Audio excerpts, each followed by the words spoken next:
सत साहेब बंदी छोड़ गरीबदास जी महाराज की अपार दया से हम उनकी अनमोल वाणी पे लगातार विचार कर रहे हैं।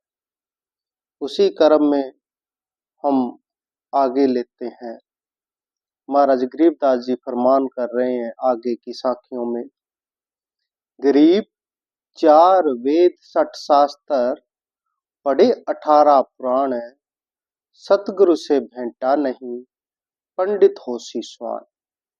गरीब 4 वेद 60 शास्त्र पढ़े 18 बोध, खसम बांझ के होत है बेटा नाही गोद। तो जैसे हम पीछे बात कर रहे थे कि महाराज गरीबदास जी फरमान कर रहे थे कि अगर तुम, महाराज कहते हैं गरीब पढ़ना गुनना चातरी ये तो बात सुगम। अगर तुम सिर्फ पढ़ते हो, उसको धारण नहीं करते, उस पे विचार नहीं करते, उस पे चिंतन नहीं करते, तो महाराज गरीबदास जी कहते हैं फिर फजूल है, व्यर्थ है। तुम वो उपलब्धि नहीं पा सकते जिसके लिए तुम निकले थे। तो महाराज कहते हैं 4 वेद जो हमारे सनातन के मूल आधार हैं, बीज है, ऋग्वेद, यजुर्वेद, सामवेद, अथर्ववेद। इन चारों में लगभग 24,000 के करीब श्लोक हैं। महाराज कहते हैं 4 वेद, फिर 60 शास्त्र, 6 जड़े जो है हमारे दर्शन है, जिसमें योग दर्शन से लेके सांख्य दर्शन से लेके विशिष्ट दर्शन, मीमांसा आ गया, ऐसे जो है हमारे 6 दर्शन है। फिर 18 पुराण है जो सनातन के लगभग सारा रहस्य जो कथाएं हैं वो 18 पुराणों में आ जाती है। तो महाराज कहते हैं कि सतगुरु से भेंटा नहीं पंडित होसी स्वान। अगर तुम्हें कोई सतगुरु मिला नहीं और सिर्फ तुम इनको पढ़ लिए, तो फिर महाराज कहते हैं क्या होगा। जैसे बाकी किताबें पढ़ने से कुछ नहीं होने वाला, तो इनको पढ़ने से क्या हो जाएगा। अगर उस पर विचार नहीं किया, चिंतन नहीं किया, धारण नहीं किया, मनन नहीं किया, महाराज कहते हैं कि सतगुरु से भेंटा नहीं पंडित होसी स्वान। हम तेरे को बता देते हैं कि अगर सतगुरु मिले नहीं ना, तो फिर अगले जन्म में तू स्वान होगा, कुत्ता होगा। एक जगह बंदी छोड़ कबीर साहब जी फरमान करते हैं, गुरु बिना वेद पढ़े जो प्राणी, समझे नहीं सार रहे अज्ञानी। कि जो इन वेदों का, शास्त्रों का, जो हमारे 6 दर्शन है, उनका जो रहस्य है, जो कुंजियां है, वो सतगुरु के पास है। उन कुंजियों से ही ये ज्ञान समझा जा सकता है, नहीं तो ज्ञान समझा नहीं जा सकता, जितनी मर्जी रटन कर लो। जैसे हमारी पवित्र गीता जी है, सबसे ज्यादा पढ़ी जाने वाली किताब है, परंतु गीता जी सबको समझ क्यों नहीं आई आज तक। इतने लोगों, हजारों करोड़ों लोगों ने पढ़ी, पर कभी किसी के जीवन में वो क्रांति नहीं आई जो अर्जुन के जीवन में आई, जहां कुछ महापुरुषों के जीवन में आई। क्यों? क्या उन्होंने गीता कुछ और पढ़ी? नहीं, उन्होंने सतगुरु के शरणागत होके पढ़ी। और सतगुरु क्या देते हैं? कोई भी ग्रंथ है ना, कोई भी ग्रंथ है, कोई भी शास्त्र है, कोई भी चीज अगर हम पढ़ते हैं तो उसकी कुछ कुंजियां होती है, कुछ चाबियां होती है। अगर वो चाबी हमको मिल जाती है तो वो ज्ञान हमारे समझ में आ जाता है, फिर हम उस पे विचार चिंतन मनन कर सकते हैं, उसको जीवन में शामिल कर सकते हैं। और ये चाबियां जो है ये सतगुरु ही देते हैं अपनी ज्ञान कृपा दृष्टि से। इसीलिए गीता अगर हम पढ़ने हैं तो गीता जी की कम से कम 5 चाबियां आपके पास जरूर होनी चाहिए। अगर वो 5 चाबियां, 5 की पॉइंट जो है अगर आपके क्लियर होंगे तो गीता जी का जो पूरा संपूर्ण रहस्य है वो आपके सामने खुल जाएगा। नहीं तो नहीं तो आप गीता जी जितनी मर्जी बार पढ़ लो, आपके जीवन में क्रांति नहीं होगी। जो पढ़ने का पुण्य वो तो अलग है। तो वही महाराज कह रहे हैं कि 4 वेद शास्त्र पढ़े 18 बोध, खसम बांझ के होत है बेटा नाही गोद। कहते हैं महाराज चोट कर रहे हैं कि इतना पढ़ लिया, इतना पढ़ लिया और अमल है नहीं, तेरे जीवन में क्रांति आई नहीं, तो फिर महाराज कहते हैं तेरी हालत पता है कैसी है? कहते हैं महाराज कैसी? कहते हैं वेश्या के जैसी है। वेश्या के हजारों खसम बन जाते हैं पर कोई भी उसको अपने साथ रखता है? नहीं रखता। और जो पूर्ण विधि विधान से जो करती है, पतिव्रता नारी होती है, उसका एक पति है और वही उसको जान से प्यारा, वो उसको साथ में रखता है। महाराज कहते हैं फिर अगर भाई बिना सतगुरु के तो वेश्या जैसा पढ़ना हो गया, फिर कोई भी तुम्हारी बाह पकड़ने वाला नहीं है। फिर महाराज कहते हैं खसम बांझ के होता है। और जैसे दूसरी उदाहरण दे रहे हैं महाराज, कहते हैं जो बांझ स्त्री होती है, पति तो उसके भी होता है पर उसके संतान नहीं होती। तो अगर संतान नहीं होगी, पति है, तो इसी प्रकार अगर हमारे पास वेद शास्त्र है, हम वेद शास्त्र पढ़ते हैं, उस पे विचार नहीं करते, तो फिर वो बांझ वाली बात है, फिर फल नहीं लगने वाले। फिर महाराज गरीबदास जी इसी बात को आगे और बताते हैं। महाराज कहते हैं गिब नाही फली फ्रांस के, बीज बकल के माहे, ज्ञानी पंडित नाम बिन उग उग यूं जाहे। फ्रांस का एक बूटा होता है, पेड़ होता है, हमने तो देखा, आपने पता नहीं देखा कि नहीं होगा, तो उसके कुछ फल ही नहीं लगती। फ्रांस का अगर आपको नहीं पता तो इससे समझ लो, आजकल जो पेड़ लगते हैं, हम विदेशी पेड़ लगाते हैं, किसी भी पेड़ का मेरे को आप बता दीजिए जिसमें कोई फल लगता हो, कोई किसी तरह की वस्तु लगती हो जिसको हम जीवन में उपयोग कर सके। कोई भी पेड़ बता दीजिए जो बार का है, जो हमारे यहाँ के थे, जैसे आम था, नींबू था, जितने भी फ्रूटदार है। पर आजकल हम बाहर के विदेशी पेड़ लगाते हैं, उनके कांटे ही होते हैं और उनकी ना तो छाया होती, सिर्फ डेकोरेट होती है। तो महाराज ने उनको कहा, महाराज कहते हैं वो वृक्ष जो है वो बांझ है। महाराज कहते हैं इसी प्रकार अगर ये जो जैसे सजावटी पेड़ होते हैं, ऐसे तू सजावट अपने आपने कर ली, अपने ज्ञान की सजावट कर ली, और परंतु अगर उसके फल नहीं लगा तो हमारे शास्त्रों में कहा गया उसको बांझ है ये पेड़। तो बोले वो बांझ है, और बांझ का पेड़ का कोई अस्तित्व नहीं है, कोई समाज में ना तो उसका आपका उद्धार है और ना ही किसी और को फायदा है। महाराज गरीबदास जी कहते हैं ज्ञानी पंडित नाम बिन उग उग यूं ही जाए। चाहे नाम कोई महाज्ञानी रखा ले, महापंडित रखा ले, महाविद्वान रखा ले, महाआचार्य रखा ले, परम पूज्य जो भी नाम के आगे अपने महिमा लगा ले, विभूतियां लगा ले, महाराज कहते हैं कि अगर जीवन में उसने कुछ धारण नहीं किया तो फिर सब व्यर्थ है। फिर महाराज कहते हैं ग्रीब चित्त घन में घूमे नहीं, नहीं शब्द की चोट, ज्ञानी ज्ञानी सब कहे, ज्ञानी गाता ठोठ। महाराज कहते हैं उसके चित्त के अंदर वो बात ने घर नहीं की, उसके चित्त के अंदर, उसके मन के अंदर, उसके हृदय के अंदर, उसकी अंतरात्मा के अंदर वो विचार जो उसने पढ़ा उसने घर नहीं किया, उस पे वो चला नहीं, उस पे अमल नहीं किया, उसके अनुसार अपने जीवन को ढाला नहीं, तो महाराज कहते हैं, और ना उसके हृदय पे कोई शब्द की चोट लगी है,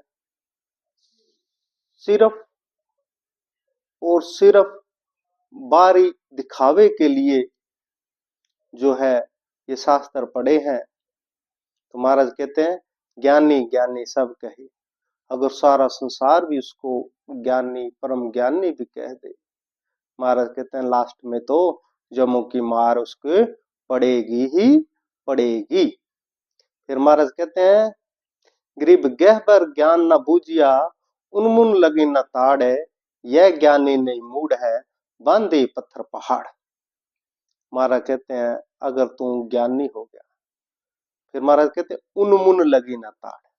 उन्मुन क्या होता है? उन्मुन होता है अवस्था, होती है उन्मुनी अवस्था होती है, ये जब जो साधक होता है उसके अंदर आती है, बातों से नहीं आती। तो ऐसे या दूसरे तरीके से ऐसे समझ लो, बंदी छोड़ कबीर साहब ने उन्मुनी अवस्था का जिक्र करते हुए, इसका विस्तार करते हुए एक जगह लिखा है कि जैसे कोई किसी घर में मेहमान आया हो, किसी घर में मेहमान बन के गया हो, तो वो उसकी वहां पे अच्छी सेवा होती है, संभाल होती है, इज्जत मान होता है, उसके लिए अच्छे अच्छे पकवान बनाए जाते हैं। वो एक दिन रुकता है और दूसरे दिन कहता भाई नहीं, आज मैं घर जाऊंगा। वहां पे उसकी सेवा हो रही है, सब काम हो रहे हैं, इज्जत मान हो रहा है, पर उसका मन वहां पर नहीं है, उसका मन है घर पे। घर पे ना तो वो उतना मान सम्मान है, ना इतनी रोज मीठे पकवान बनाए जाते हैं, घर में काम भी करना पड़ेगा, जहां मेहमान बन के गया वहां पे तो आरामदारी से बैठा है। महाराज कहते क्यों, फर्क क्या है?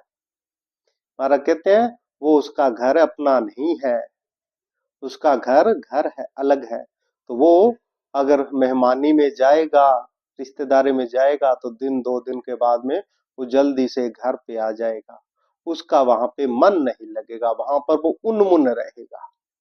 इसी प्रकार शास्त्र ग्रंथ पढ़ने से इस इंसान को पता लग जाता है कि ये देश मेरा नहीं है, ये लोक मेरा नहीं है, ये शरीर मेरा नहीं है, मेरा जो अमर लोक निज घर वो उस परम लोक सतलोक में है, मुझे वहां जाना है। और यहाँ का ये जो नश्वर जितना भी साजो सामान है इसको छोड़ के जाना है। जिसके हृदय में ये बात घर कर जाएगी तो वो उन्मुनी अवस्था को प्राप्त हो जाएगा। फिर महाराज कहते हैं, यह ज्ञानी नहीं मूढ़ है, राखे बंदर पहाड़। महाराज कहते हैं जिसको ये पता नहीं लगा कि ये देश बेगाना है, वो मूढ़ है। फिर महाराज कहते हैं, गरीब करनी के कंपत सदा, कथनी होए कसूत, बेटा गणिका के हुआ, किसका कहिए पूत। महाराज कहते हैं कि करनी करनी होगी, कथनी से बात नहीं बनेगी। फिर महाराज कहते हैं करनी जो करनी है वो सतगुरु के संग में मिलके करनी है, सतगुरु के चरणों में करनी है, सतगुरु आज्ञा में करना है। जो सतगुरु आज्ञा करे, जो सतगुरु नाम सिमरन दे, उसका जाप करना है। नहीं नहीं तो महाराज कहते हैं कि बेटा गणिका के हुआ, किसका कहिए पूत। गणिका कहते हैं वेश्या को। महाराज कहते हैं किसी वेश्या के अगर कोई बेटा भी हो जाए तो उसका बाप कौन है? कोई नहीं, क्योंकि वेश्या के पास तो हजारों आए हजारों गए, और उन हजारों में कौन है जो उस वेश्या के बेटे को अपना नाम दे? कोई नहीं है, उसका वाली वारिस कोई नहीं है। इसी प्रकार महाराज बंदी छोड़ कहते हैं कि अगर तू सिर्फ शास्त्रों को पढ़ता ही रहा और सतगुरु के शरण में नहीं लगा, तो वहां पर धर्मराज के दरबार में तेरा जो है खसम है वो कौन है? कोई भी नहीं होगा। तू वेश्या के बेटे के जैसा उस दरबार में खड़ा होगा। इसलिए सतगुरु की शरण लो, सतगुरु की संगत करो। फिर महाराज कहते हैं, गरीब ज्ञानी गुणी और पंडिता थाके थूक बिलोए, लख योजन का चांदना पृथ्वी ऊपर होए। महाराज कहते हैं, कोई ज्ञानी है, कोई गुणी है, कोई पंडित है, शास्त्र पढ़ लिए और उस जो पढ़ा है उसको बोल रहे हैं, थोक बिलो रहे हैं, मतलब कहने का भाव है कि लगातार बोल रहे हैं। तो बोलने से क्या हो जाएगा? दूसरे के जीवन में भी क्रांति नहीं ला सकते, क्योंकि जिसके अपने जीवन के अंदर क्रांति नहीं हुई, जिसके अपने जीवन के अंदर कुछ परिवर्तन नहीं आया, वो दूसरे के जीवन में क्या खाक परिवर्तन करेगा? महाराज बंदी छोड़ एक जगह फरमान करते हैं कि हे धर्मदास, जो साधना करेगा, जो भक्ति करेगा, जो ईश्वर की आराधना करेगा, जिसके अंदर भक्ति का बीज प्रकट होगा, उसके बोलने में, वाक में, वाणी में वो हृदय से बोलेगा, और जो हृदय से बात बोली जाएगी वो हृदय तक पहुंचेगी, और जो अंतरात्मा से बात बोली जाएगी वो अंतरात्मा तक पहुंचेगी। और वो जो बात सिर्फ इस शरीर के माध्यम से बोली जाएगी, जीभ से बोली जाएगी, तो वो दूसरे के कान तक ही पहुंचेगी, इससे ज्यादा होने वाली है नहीं। वह कहने का भाव क्या है? कहने का भाव है कि एक तो सिर्फ बोलने के लिए बात बोली जाती है, एक हृदय की गहराइयों से बात बोली जाती है। तो जो हृदय की गहराइयों से, जो अंतर मन से बात बोली जाएगी, उस बात में ऑटोमेटिक उस परमात्मा की ऐसी कृपा है, उसमें ऐसा वजन होता है, वो दूसरे के हृदय में घर करती ही करती है। इसलिए महाराज कहते हैं, कर नहीं करो। महाराज कहते हैं, करीब चंदा झलके गगन में, पृथ्वी ऊपर नूर, उल्लू को दिखे नहीं, दो उग्या सूर। फिर महाराज कहते हैं, उल्लू रूपी जीव है, ज्ञानी गुणी गुवार, चाले चतुरसराय को बांधे एक तार। महाराज कहते हैं कि जो उल्लू होता है, उल्लू को रात में दिखाई देता है और दिन में दिखाई नहीं देता। और कोई उल्लू को कह दे कि सूरज निकलता है, सारा बहुत रोशनी हो जाती है, सारा संसार जगमग हो जाता है, दूर दूर तक दिखाई देता है, फूल खिल जाते हैं, बहुत सुंदर सुंदर फूल खिलते हैं सूरज की रोशनी में। क्या उल्लू मानेगा? उल्लू कभी नहीं मानने वाला, क्योंकि उल्लू ने वो चीज देखी ही नहीं, उसने तो अंधकार ही देखा है। महाराज कहते हैं कि जो वेद शास्त्र जिसने नहीं पढ़े हैं, पर उसकी कुंजियां है नहीं, उसका रहस्य उसने जाना नहीं, उसको अपने जीवन में उसने प्रत्यक्ष प्रैक्टिकल नहीं किया, वो तो एक उल्लू रूपी जीव है। उसके लिए उसको क्या रोशनी का पता? तो महाराज कहते हैं, उल्लू रूपी जीव है, ज्ञानी गुणी गुवार, चले चतुरसराय को बांधे एक कतार। ये जो आपने देखे होंगे, हमने भी देखे हैं कि रेगिस्तान में ज्यादातर होते हैं। तो क्या होता है, ऊंट बहुत ज्यादा होते हैं रेगिस्तान में, तो उनको कहीं लेके जाना है तो एक के पीछे एक, एक के पीछे एक, ऐसे लाइन बना दी जाती है। तो ऐसे नहीं है कि जितने ऊंट है उतने ही लोग चाहिए, एक ऊंट के पीछे दूसरा ऊंट बंधा है, दूसरे के पीछे तीसरा, तीसरे के पीछे चौथा, ऐसे बंधा है, और एक जो है उनको चलाने वाला है, वो एक ही लाइन में चले जा रहे हैं, चले जा रहे हैं, जैसे जैसे आगे वाला मुड़ेगा वैसे वैसे वो मुड़ेंगे। और कहते हैं ये सारी दुनिया जो है ये ऐसे ही एक दूसरे के पीछे चल रही है, किसी को पता कुछ है नहीं भी जाना कहाँ है, क्या है। फिर महाराज ने इसको और आगे क्लियर कर दिया, कैसे किया? महाराज कहते हैं, अंधे आगे अंध है, अंधे पीछे अंध, नाम बिना गत ज्ञान क्या, पर है जम के फंद। महाराज कहते हैं ऐसे ये इंसान है अंधे। अंधे, अंधा कौन है? जिसको ज्ञान नहीं है वो अंधा है। जिसमें ज्ञान की दृष्टि नहीं है वो अंधा है, जिसमें भक्ति बीज प्रकट नहीं हुआ वो अंधा है। चाहे वो जितने मर्जी शास्त्र पढ़ ले, वो है अंधा। महाराज कहते हैं आगे भी अंधा है और पीछे भी अंधा है, और जो बीच वाला है वो भी अंधा है, और सब ने एक लाइन बना रखी है। महाराज कहते हैं अंधे की बांह गई अंधे ने, अंधे का हाथ अंधे ने पकड़ रखा है, और ये जाएंगे कहाँ? जाएंगे कहाँ? अंधे को दिखाई तो देता नहीं, देता किसी को नहीं दिखाई, तो सारे ये डूब के मरेंगे ही मरेंगे। मतलब कहने का भाव है कि ये कहीं भी पहुंचने वाले है नहीं। महाराज कहते हैं नाम बिना गत ज्ञान क्या पर है जम के फन।